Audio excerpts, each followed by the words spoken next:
Bismillahirrahmanirrahim. Assalamualaikum warahmatullahi wabarakatuh. Innal hamdalillah nahmaduhu wa nasta'inuhu wa nastaghfiruh wa na'udzu billahi min shururi anfusina wa min sayyiati a'malina. May yahdihillahu fala mudhillalah wa may yudlilhu fala hadiyalah. Asyhadu an la ilaha illallah wahdahu la syarikalah wa asyhadu anna Muhammadan abduhu wa rasuluhu la nabiyya ba'dah.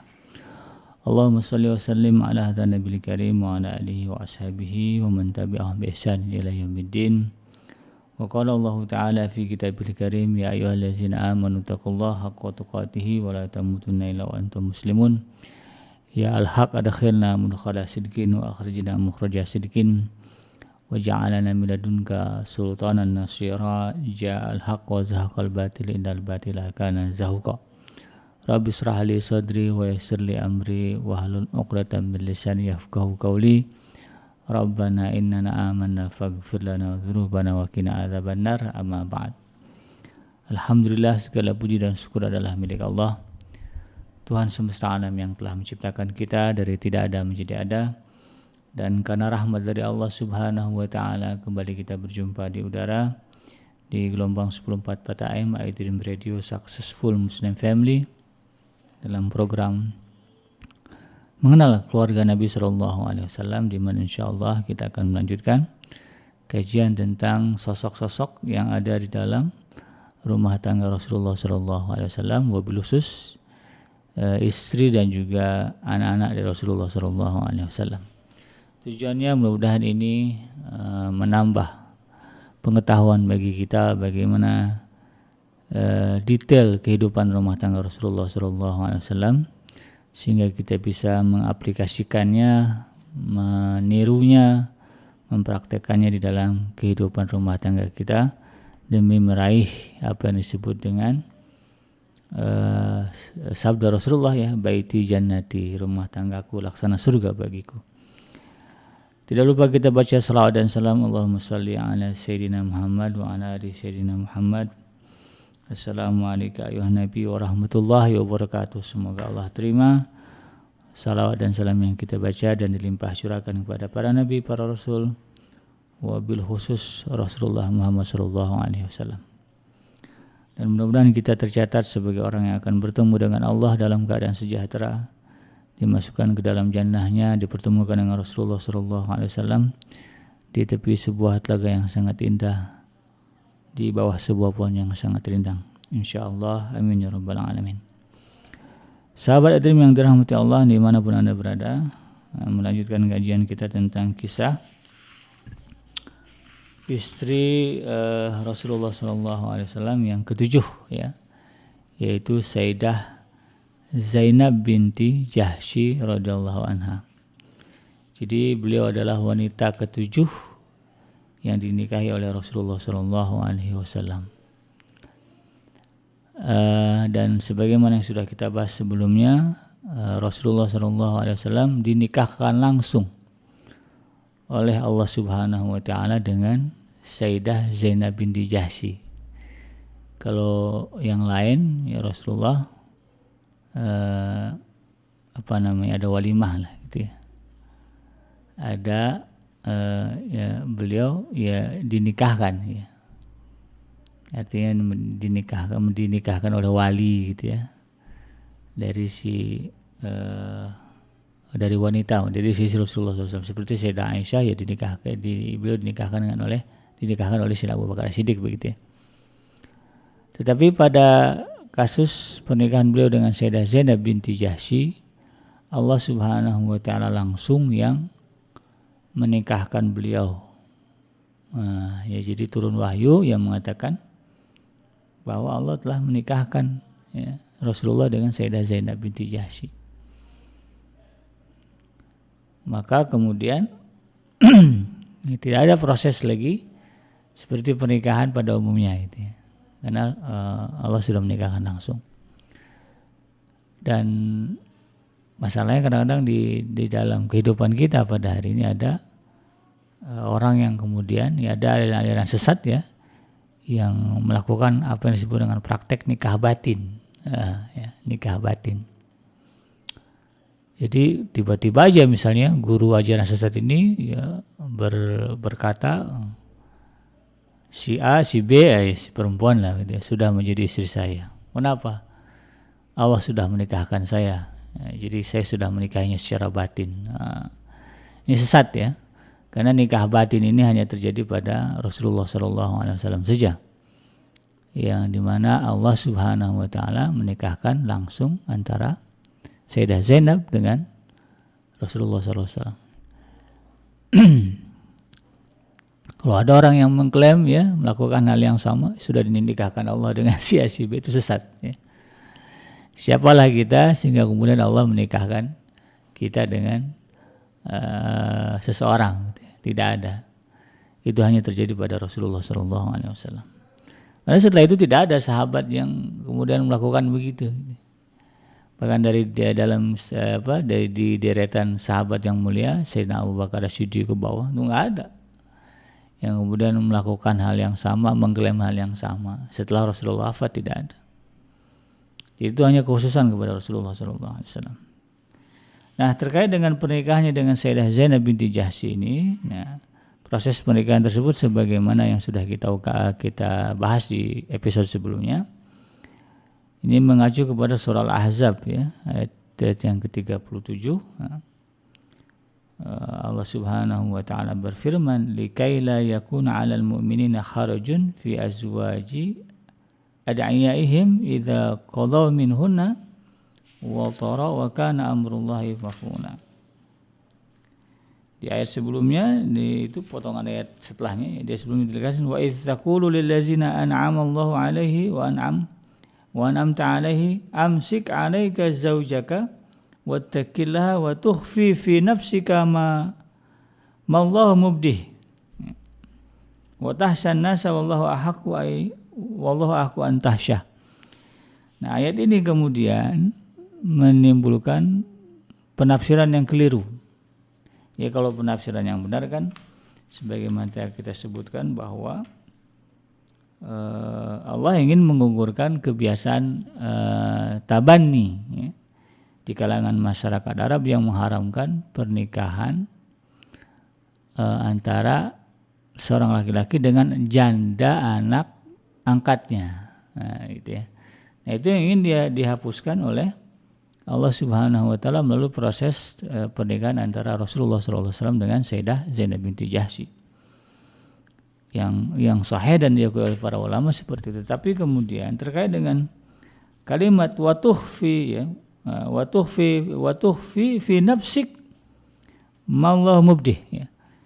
Bahwa sedang kamu menyembunyikan di dalam hatimu apa yang Allah hendak menyatakannya. Nah, kalimat ini kemudian kali dalam surah Al-Asr yang ke-37 ini menimbulkan adanya penafsiran yang keliru. Dari sinilah kemudian kita akan coba angkat dan kita luruskan.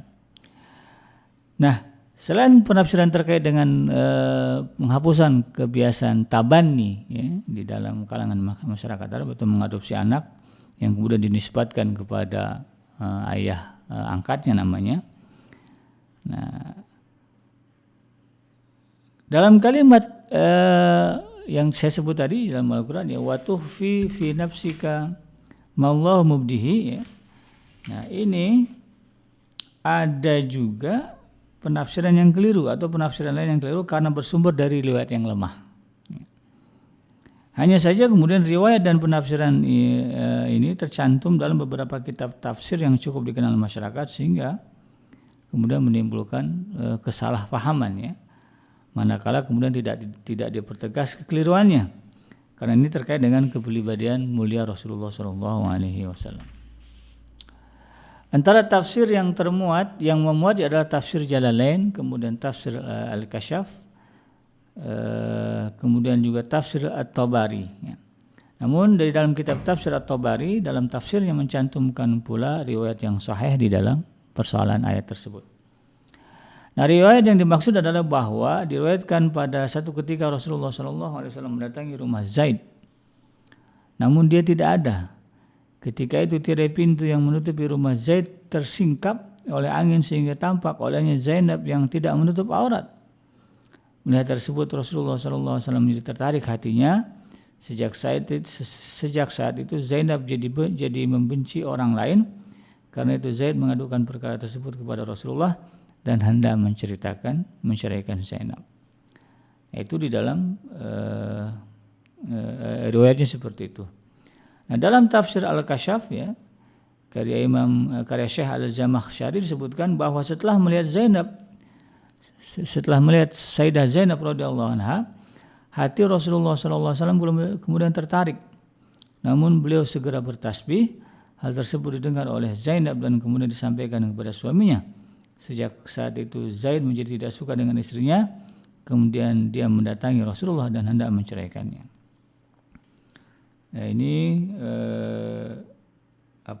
kedua riwayat tersebut ya bisa dijumpai dalam tafsir At-Tabari di bab juz yang ke-20 ya, bab yang ke-270 halaman ke-274. Kemudian di dalam kitab tafsir Al-Kasyaf ya, ini juga bisa dijumpai di halaman ke-549.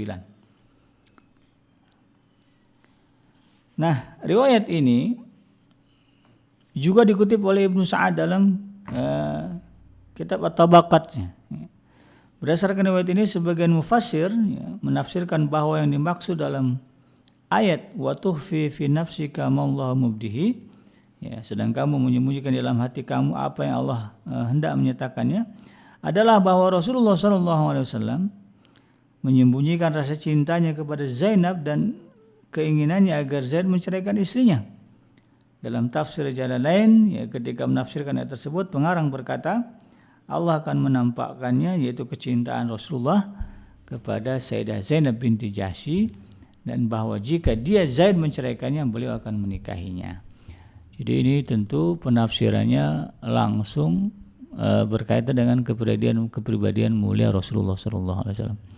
Jadi berdasarkan riwayat-riwayat yang disebutkan tadi, dan kemudian riwayat ini dianggap oleh para ulama, oleh jumhur ulama sebagai riwayat yang lemah, menggambarkan atau menimbulkan kesalahan penafsiran atau kekeliruan penafsiran terkait dengan posisi Rasulullah SAW dengan Sayyidah Zainab binti Jahsy sebelum terjadinya pernikahan. Nauzubillah seolah-olah ini menggambarkan perceraian antara Zaid bin Harisah dengan Sayyidah Zainab binti Jahsy disebabkan oleh orang ketiga, yaitu Rasulullah SAW. Jadi kalau sekarang ada istilah perebut bini orang, seolah-olah ya begitu. Nah ini kan nauzubillah, sepertinya jauh lah ya Rasulullah SAW dari sifat atau juga katakanlah dari tabiat seperti itu. Nah, penafsiran yang keliru ini sering dijadikan bahan dan alasan oleh kalangan orientalis dan juga musuh-musuh Islam untuk menyerang kepribadian Rasulullah SAW. Bahkan mereka menambahkan dengan cerita yang dibuat-buat dan sangat tidak sesuai dengan kemuliaan pribadi Rasulullah SAW. Penafsiran seperti ini kemudian dibantah dalam kitab-kitab tafsir yang mu'tabar, seperti kitab tafsir Ibnu Katsir, kemudian juga tafsir Al-Baghawi, tafsir Al-Qurtubi, tafsir Ad-Du'aul Baya, kemudian juga tafsir Tahrir wa Tanwir, dan juga banyak-banyak tafsir lain yang kemudian mencantumkan riwayat-riwayat yang kuat dan membantah anggapan atau penafsiran keliru yang terlahir karena adanya riwayat yang lemah yang dicantumkan di dalam kitab-kitab tafsir yang disebutkan tadi. Nah, ketika menafsirkan ayat tersebut kalimat wa tukhfi fi nafsika ma Allahu mubdihi, Al-Imam Ibnu Katsir mengatakan bahwa Ibnu Jarir dan Ibnu Hatim menyebutkan beberapa riwayat dari sebagian salaf, tetapi kami tidak ingin menyebutnya di sini karena tidak sahih. Jadi Imam Ibnu Katsir puja-puja begitu. Nah, kemudian mulai menyebutkan riwayat-riwayat yang sahih. Nah, Ibnu Hajar Al-Asqalani ketika menjelaskan ayat tersebut, setelah mengutip riwayat yang sahih terkait dengannya, berkata, terdapat juga riwayat-riwayat lainnya yang dikeluarkan oleh Ibnu Abi Hatim dan At-Tabari dan kemudian dikutip oleh mufassir lainnya, tetapi tidak layak menyibukkan diri dengannya karena tidak sahih. Jadi kalau di dalam kitab Ibnu Katsir dan juga penafsiran Ibnu Hajar Al-Asqalani beliau tidak berani menyebut matan hadisnya.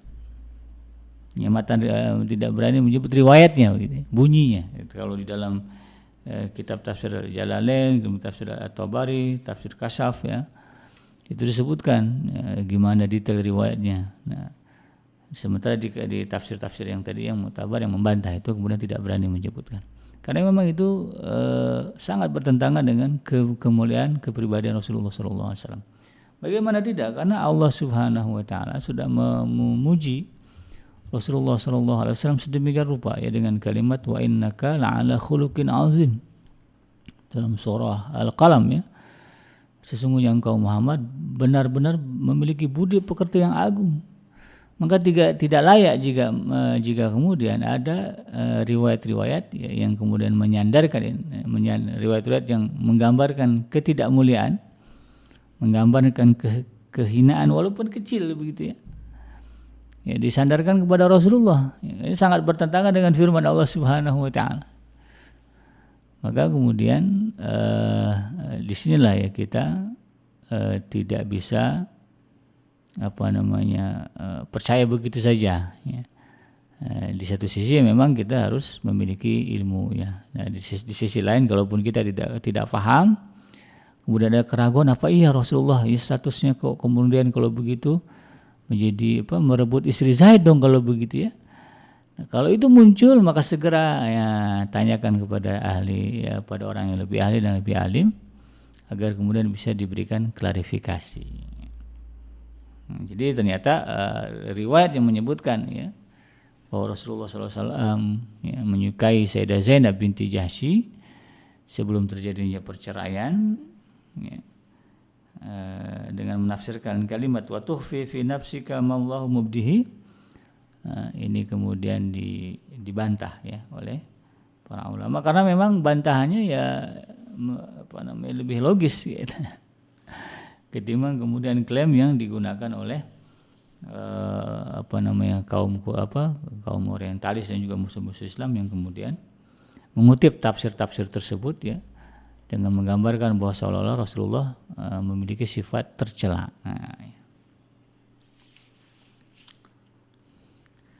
Nah, tidak sahihnya riwayat-riwayat tersebut juga tampak dari tidak tercantumnya riwayat tersebut dalam kitab-kitab kumpulan hadis yang mu'tabar ya. Ketika menyebutkan cerita ya Rasulullah datang ke rumah Zaid ya, kemudian nggak sengaja melihat Sayyidah Zainab ya, dan melihat sebagian aurat yang maksudnya mungkin wajah, rambut, tangan dan betis. Maka kemudian setelah itu ya hadis-hadis seperti itu atau riwayat seperti itu kemudian tidak tercantum di dalam kitab-kitab hadis yang mu'tabar. Nah, ketika menafsirkan ayat tersebut ya, Al-Qurtubi menyebutkan adanya dua pendapat tentang apa yang dimaksud dengan kalimat wa tukhfi fi nafsika ma Allah mubdihi ya, atau apa yang disembunyikan Rasulullah dalam hatinya. Yang pertama ya, menurut Imam Al-Qurtubi beliau sembunyikan adalah ketertarikan hatinya terhadap Zainab binti Jahsy saat dia masih menjadi istri Zaid dan beliau ingin agar Zaid menceritakannya agar beliau dapat menikahinya. Atas pendapat ini beliau berkomentar tidak dilakukan lagi bahwa pendapat ini tidak benar dan tidak sesuai dengan kedugaan Rasulullah. Jadi Imam Al-Qurtubi langsung di dalam kitabnya yang membantah pendapat tersebut. Yang kedua, kata Imam Al-Qurtubi, bahwa yang beliau sembunyikan adalah wahyu Allah kepadanya bahwa Zaid akan mentalak Zainab dan bahwa Allah akan menikahkannya dengan Rasulnya di kemudian hari. Nah, meski telah mendapat wahyu tersebut, beliau tetap berkata kepada Zaid, tahanlah terus istrimu. Beliau menyembunyikan bahwa Allah akan menikahkannya dengan Zainab. Jadi Jadi mungkin saya perjelas lagi ya bahwa perselisihan atau yang menjadi persoalan dalam kasus pernikahan Sayyidah Zainab dengan Rasulullah adalah terkait dengan wahyu Allah Subhanahu wa taala yang menyebutkan kalimat wa tukhfi fi nafsika ma Allahu mubdihi ya, di mana dan kamu menyembunyikan ya, sesuatu yang Allah akan nyatakan. itu tadi ya, bahwa pendapat yang lemah mengatakan yang dimaksud yang disembunyikan Rasulullah rasa sukanya. Rasa sukanya kepada Sayyidah Zainab ketika Sayyidah Zainab masih bersatu sebagai suami orang. Nah, ini kan nggak benar. Nggak logis, nggak sesuai dengan kedudukan Rasulullah. Nah, sementara riwayat yang sahih yang menyebutkan yang dimaksud dengan kalimat itu, apa yang disembunyikan Rasulullah adalah bahwa wahyu Allah Subhanahu wa taala telah turun kepada beliau, tapi beliau bahwa Allah Zaid ya, bahwa Zaid akan mentalak Zainab dan kemudian Rasulullah kemudian Allah akan menikahkannya dengan Zainab, dengan Rasulullah begitu. Jadi kan sudah turun wahyunya ya, bahwa nanti Zainab akan mentalak Zaid akan mentalak istrinya Zainab dan kemudian Allah akan menikahkannya untuk menghilangkan tradisi dan kebiasaan yang menyalahi Islam, yaitu tabanni tadi ya, menasabkan anak kepada ayah angkatnya, sehingga kemudian sampai-sampai ayah angkatnya nggak boleh kawin sama janda anak angkatnya. Ini kan nggak ada di dalam Islam. Itu yang ingin Allah hapuskan. Nah, Rasulullah SAW menyembunyikan berita bahwa Zainab Allah mengabarkan kepada beliau bahwa kamu akan menalak Zainab dan kemudian Zainab akan Allah nikahkan dengan aku. Karena Rasulullah merasa malu dan takut ya. Takut dicemooh begitu ya. Dan itu yang kemudian yang Allah sindir ya. Bukan keinginan ya Rasulullah atau rasa suka Rasulullah kepada Sayyidah Zainab binti Jahsy sebagai istrinya Zaid yang merupakan suami orang begitu. Nah, ini yang kemudian diluruskan oleh para ulama. Nah, setelah mengemukakan riwayat dan pandangan tersebut, Al-Qurtubi berkata, para ulama kita berkata inilah kesimpulan yang paling bagus terkait dengan penafsiran tersebut.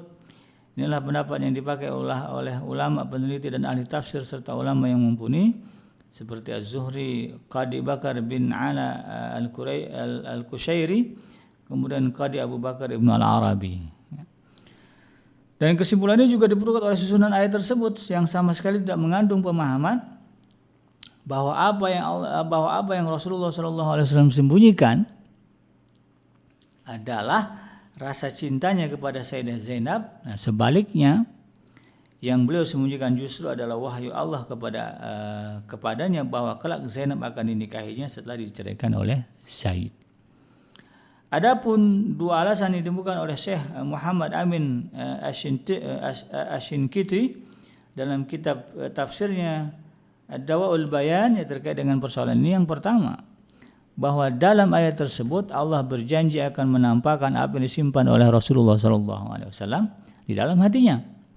Maka yang Allah tampakkan kemudian adalah pernikahannya dengan Sayyidah Zainab binti Jahsy, sebagaimana disebutkan di dalam kelanjutan ayat tersebut, yaitu falamma qada Zaidun minha wa taram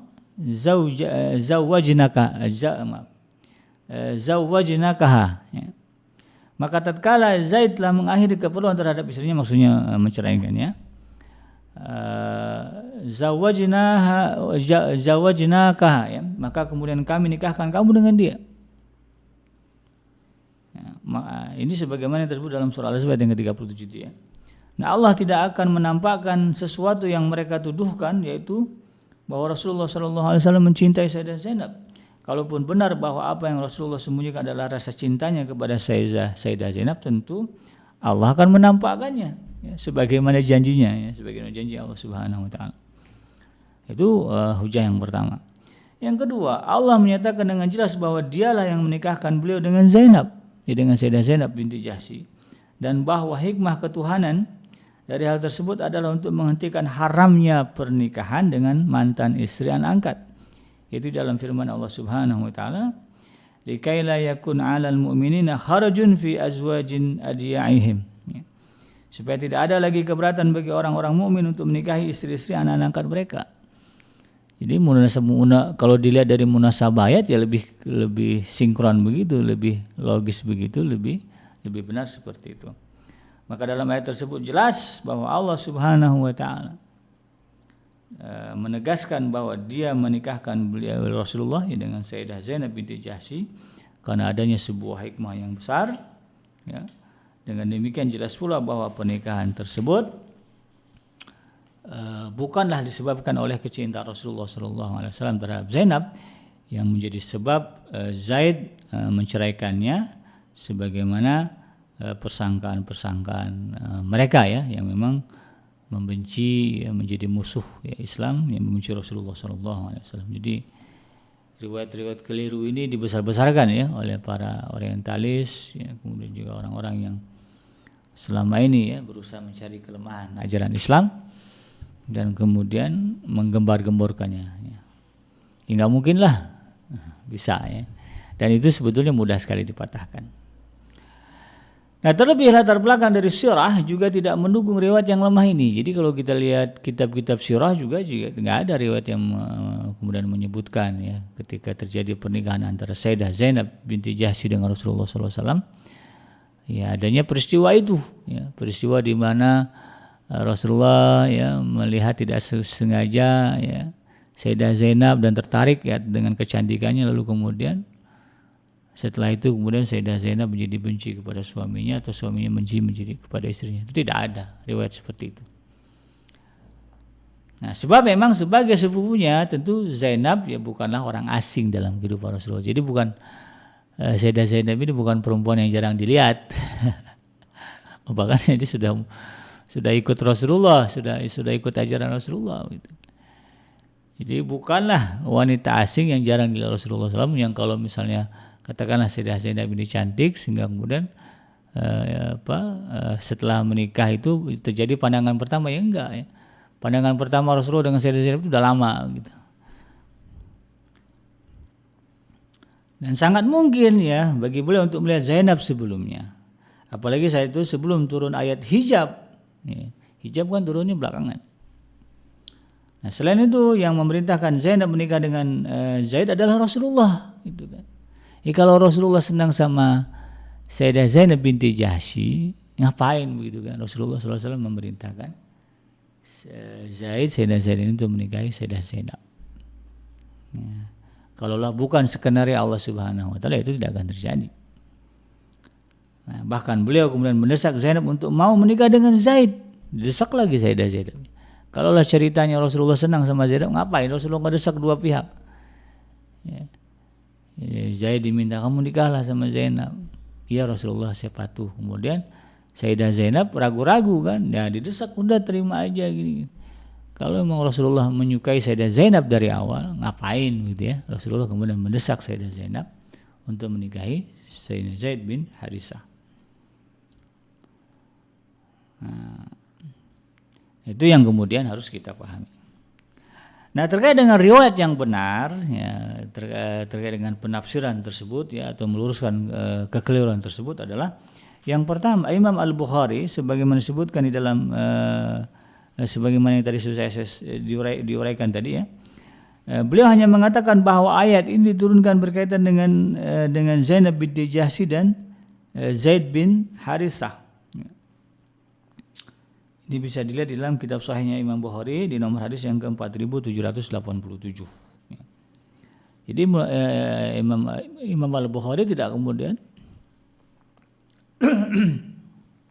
ketika berbicara itu bercerita tentang riwayat-riwayat yang keliru tadi. Yang kedua, Ibnu Hibban meriwayatkan dalam sahihnya dari Anas bin Malik radhiyallahu anhu, dia berkata, Zaid bin Harisah datang dan mengeluhkan perkara Zainab kepada Rasulullah SAW. Maka kemudian Rasulullah SAW bersabda, pertahankanlah keluargamu. Lalu Allah menurunkan ayat, sedang kamu menyembuhkan di dalam hatimu apa yang Allah akan menyatakannya.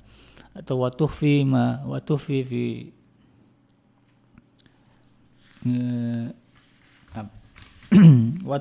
fi nafsika ma Allahu yubdi. Ya, turunlah ayat itu kata Sayyidina Anas bin Malik. Jadi Sayyidina Anas bin Malik pun tidak kemudian menyebutkan bahwa Rasulullah merasa enggak ada gitu.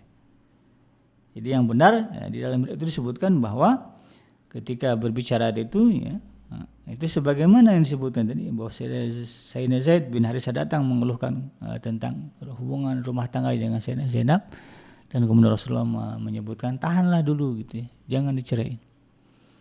Dan kemudian Allah Subhanahu wa taala memerintahkan yang menurunkan ayat ya, tersebut. Yang ketiga, Al-Imam Ibnu Katsir dari dalam tafsirnya mengutip sebuah riwayat dari Ibnu Abi Hatim dari Zaid bin Jud'an, dia berkata, aku ditanya oleh Ali bin Husain, apa yang dikatakan Al-Hasan tentang firman Allah Subhanahu wa taala di dalam surah Al-Ahzab ayat yang ke-37 tersebut ya, wa tufi fi nafsika ma Allah yubdihi ya. Maka kemudian aku sampaikan kepadanya, lalu dia berkata, tidak, bukan begitu. Tetapi Allah memberitahu nabinya bahwa kelak dia, maksudnya Sayyidah Zainab binti Jahsy, akan menjadi salah satu istri Rasulullah SAW sebelum beliau menikah dengannya. Ya, lalu kemudian Zaid datang mengeluhkan Zainab kepadanya, dia ingin menceraikannya. Beliau, ya Rasulullah SAW berkata, bertakwalah kepada Allah, pertahankanlah terus istrimu. Maka Allah Subhanahu wa taala ya, berkata, aku sudah beritahu bahwa aku akan menikahkanmu dengannya, tetapi engkau menyembunyikan dari dalam dirimu apa yang akan Allah tampakkan.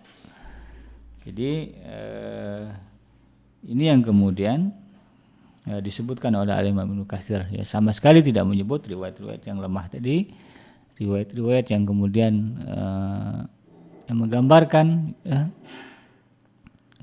sifat tercela ya, sifat tercela yang disandarkan kepada Rasulullah. Tentu ini sesuatu yang keliru. Nah, pendapat Al-Imam Ibnu Katsir ya terkait dengan riwayat tersebut bisa dilihat di dalam kitab tafsirnya ya, Tafsir Al-Qur'anul Azim di halaman yang ke-426 ya, juz yang ke-6.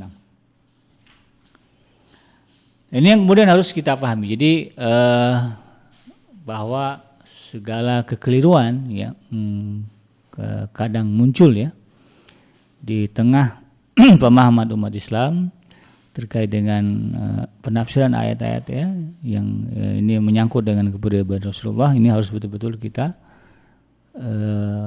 seleksi ya. Kalau adalah pemahaman yang keliru, kita jangan langsung iya dulu ya. Kalau ada saja pemahaman-pemahaman yang kemudian merendahkan ya, atau katakanlah mengangkat sisi lemah Rasulullah SAW, itu kita jangan mudah percaya dulu ya. Apalagi kalau itu kemudian menyangkut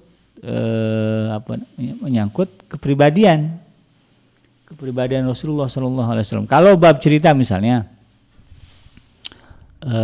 Rasulullah ketika menentukan strategi perang begitu kan, di perang Badar begitu, awalnya kan pasukan Rasulullah menempatkan pasukan di belakang sumur ya. Ada di belakang sumber air. Lalu kemudian seorang sahabat bertanya, wahai Rasulullah, apakah ini bagian dari wahyu Allah yang menempatkan pasukan itu di sini? Maka Rasulullah SAW mengatakan, tidak, ini murni pendapatku. Maka kemudian sahabat ini memberikan masukan, wahai Rasulullah, kalau beginilah cara, kalau di sinilah pasukan muslimin, maka kemungkinan besar kita akan kewalahan. Karena nanti sumber air akan dikuasai oleh orang-orang kafir, musuh kita. Sementara kita juga perlu air. Mendingan kita berada di posisi yang di depan sumur, di sumber air. Jadi kalaulah kita kehausan, kita bisa dapat sumber air, sementara mereka tidak. Maka kemudian Rasulullah menerima pendapat tersebut. Nah, kalau ini kan bukan menunjukkan, kalau riwayat seperti ini walaupun menunjukkan sisi ketidaktahuan Rasulullah, tapi kan ini tidak menyerang personal pribadi Rasulullah atau merendahkan atau menggambarkan akhlak tercela, kan tidak gitu. Nah, itu tidak jadi masalah gitu kan. Justru itu malah menggambarkan betapa Rasulullah SAW dia adaptif ya. Beliau bukan pribadi yang mentang-mentang Nabi ya semua ini kepalanya benar gitu, enggak. Pemikiran beliau tidak bisa dikritik ya, tidak itu kan. Nah, ini menunjukkan kemuliaan Rasulullah bahwa beliau adalah pribadi yang tidak anti kritik, bukan pribadi yang tidak siap menerima masukan ya, jika mendapati kekeliruan, itu tidak masalah. Tapi kalau ada bab tadi itu ya, bagaimana kemudian Rasulullah digambarkan seolah-olah beliau mencintai istri orang, menyukai istri orang, sehingga kemudian karena cintanya Rasulullah SAW kepada istri orang, terjadilah kemudian perceraian, gonjang-ganjing. Ya. Jadi seolah-olah ditempatkan Rasulullah ini sebagai perebut bini orang begitu kan, atau penyebab berantakannya rumah tangga orang. Nah, ini kan sungguh satu sikap, satu kepribadian yang sangat tercela. Tentu itu sangat bertentangan dengan kemuliaan Rasulullah SAW. Yang disebutkan di dalam surah Al-Qalam itu ya, bahwa Allah mengatakan wa innaka la'ala khuluqin azim, engkau Muhammad adalah orang yang agung akhlaknya. Bagaimana orang yang memiliki keagungan akhlak kemudian berada pada posisi sebagai perebut suami istri orang, atau penyebab perpecahan dalam rumah tangga orang. Nauzubillah ya. Bahkan sebetulnya juga ada banyak riwayat-riwayat yang kemudian seolah-olah menggambarkan Rasulullah ini amoral, walaupun pada tataran yang sangat tipis begitu. Karena memang yang diharapkan, yang ingin diangkat oleh kaum orientalis ya, musuh-musuh Islam adalah kenyataan bahwa kalimat wa innaka la'ala khuluqin azim, bahwa Rasulullah itu orang yang memiliki akhlak yang super. Itu ingin mereka bantah. Muhammad ini gitu ya, kalau bahasa mereka bukan orang yang super gitu. Padahal Allah sudah menyebutkan Rasulullah itu orang yang super dalam berbagai hal. Bahkan Allah saking supernya Rasulullah SAW, Allah memerintahkan kita kan, laqad kana lakum fi Rasulillahi uswatun hasanah. Telah ada pada diri Rasulullah itu contoh teladan yang baik. Sampai demikian. Bahkan kemudian di dalam surah Ali Imran disebutkan ya, kul ya, katakanlah Muhammad ya kepada umatmu, in kuntum tuhibbunallah, ya, kalau kalian ya umatnya Muhammad itu mencintai Allah, fattabi'uni, sampaikan kepada umatmu, ikuti aku, ikuti Rasulullah begitu. Yuhibbukumullah, niscaya Allah kan mencintai kamu. Bagaimana mungkin ya, orang yang dinyatakan kalau kita mengikuti dia kemudian Allah akan mencintai, kemudian pada dirinya ada akhlak tercela? Ya nggak mungkin. Ya, masa iya gitu kan orang yang akan menjadi anutan ikutan lalu kemudian memiliki sifat tercela walaupun sedikit. Jadi menandakan bahwa Rasulullah pribadi yang super, tidak ada keraguan. Ya. Ya, ketika ada pendapat-pendapat ya, terutama dari kaum orientalis ya, musuh-musuh Islam yang kemudian mengatakan, menukilkan riwayat-riwayat yang tidak jelas ya kekuatan kesahihannya. Kalaupun katakan riwayat itu betul, tapi kemudian diambil sudut pandang yang berbeda, yang kemudian menimbulkan keraguan. Nah, itulah kebiasaan mereka. Nah, kita wajib tidak percaya. Jadi kita harus akui bahwa Rasulullah adalah orang yang super dalam berbagai hal, dalam akhlaknya, dalam ilmunya, dalam tutur katanya, kesantunannya, kedermawanannya, ya. Apalagi ya, bahkan kebagusan fisiknya luar biasa, ya. Kesehatannya ya, Rasulullah adalah orang yang tidak pernah sakit, kalaupun sakit itu disebabkan karena diracun ya. Ya, dalam riwayat hanya 2 kali Rasulullah sakit, itu pun disebabkan faktor eksternal. Ya, tapi kalau Rasulullah sendiri sehat, ini kan luar biasa, menggambarkan bahwa Rasulullah secara pribadi, ya, secara kepribadian memiliki kesempurnaan yang luar biasa. Ini yang kemudian harus kita pahami sehingga berbagai program ya, yang berupaya untuk melemahkan keyakinan umat Islam. Karena kalau udah kita mengatakan ya Rasulullah juga sama kayak kita misalnya, ini bahaya ya. Ya, ada orang yang begitu. Saya pernah ketemu dengan orang yang mengatakan ya Muhammad itu sama ya seperti kita begitu.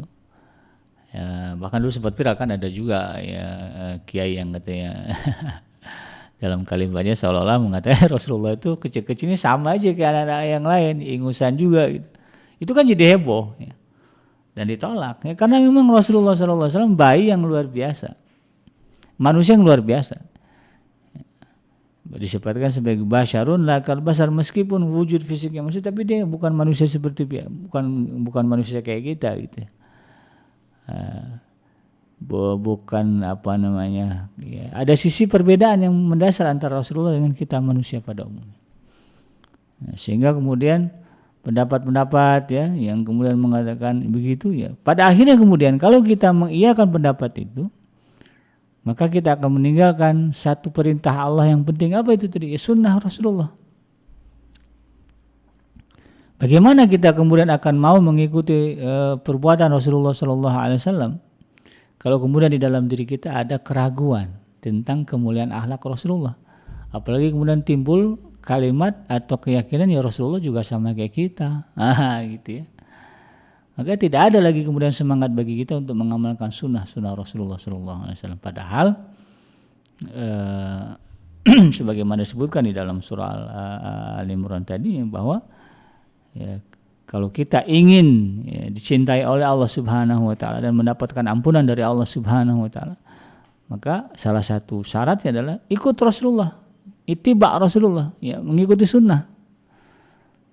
Ya, mengikuti sunnah Rasulullah sallallahu alaihi wasallam. Dari mulai beliau bangun tidur sampai beliau tidur lagi. Ada banyak perbuatan yang kemudian bisa dijadikan sebagai contoh baik dari Rasulullah sallallahu alaihi wasallam. Ya, bagaimana tidak, ya, apa yang dikerjakan Rasulullah itu tidak menjadi contoh karena akhlak beliau sebagaimana dikatakan oleh Sayyidah Aisyah radhiyallahu anha di dalam sebuah hadis yang diriwayatkan oleh Imam Muslim, ya, ketika para sahabat bertanya kepada Sayyidah Aisyah, wahai Aisyah, bagaimana sih akhlaknya Rasulullah sallallahu alaihi wasallam dalam keseharian? Maka Sayyidah Aisyah mengambil satu kesimpulan apa? Kana huluhul Quran, bahwa akhlaknya Rasulullah sallallahu alaihi wasallam adalah Al-Quran.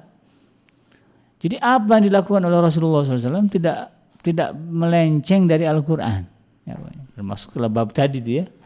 Kalaulah beliau menjadi orang yang menjadi sumber perpecahan rumah tangga orang, ini kan melenceng dari Al-Quran, gitu ya. Ya nggak mungkin gitu. Atau sebutlah apa, ya, yang mungkin kita pernah dengar dari ocehan orang-orang yang membenci Islam, membenci Rasulullah, tentang kepribadian Rasulullah SAW. Itu semua kan sifatnya melenceng dari kebenaran Al-Quran. Dan tidak mungkin Rasulullah secara akhlak melenceng dari Al-Quran. Bahkan apa yang keluar dari lisannya, jangankan perbuatan, yang keluar dari lisannya Allah mengatakan wa ma yantiqu anil hawa, kata Allah. Ya, apa yang diucapkan oleh Muhammad itu bukan berdasarkan hawa nafsunya. In huwa illa wahyu yuha. Tetapi apa yang diucapkannya berpatokan berdasarkan kepada apa yang Allah wahyukan. Ya. Maka dari sini kemudian, ya, pemahaman-pemahaman terkait dengan kepribadian Rasulullah SAW, ya, yang seolah-olah, ya, sebuah kenistaan, ya, atau akhlak yang tercela, ini wajib kita tidak percayai. Dan kalau diklaim ini hadisnya sahih begini, itu kita harus kritisi lagi, gitu. Betul nggak ada di dalam kitab hadis itu? Betul nggak ada di dalam riwayatnya imam ini, imam itu? Ya. Lalu kemudian bagaimana pendapat ulama secara umum? Nah, ya itulah. Ini yang harus kita pahami sehingga kemudian kecintaan kita kepada Rasulullah tidak berkurang, ketaatan kita kepada Rasulullah tidak berkurang, ya. Kemudian semangat kita untuk mengamalkan sunnah Rasulullah SAW tidak berkurang, bahkan, ya, seakan semakin berkobar. Ya. Demikian sahabat Adrim yang dirahmati Allah, mudah-mudahan bermanfaat. Insyaallah kita akan sambung lagi pada episode yang akan datang terkait dengan pernikahan antara Sayyidah Zainab binti Jahsy dengan Rasulullah SAW. Yang benar datangnya dari Allah Subhanahu wa taala dan yang salah semata-mata lahir dari kealfaan dan kehilafan saya pribadi. Saya Bikenji pamit undur. Subhanakallahumma rabbana bihamdika asyhadu an la ilaha illa anta astaghfiruka wa atubu ilaik. Walhamdulillahirabbil alamin. Wassalamualaikum warahmatullahi wabarakatuh.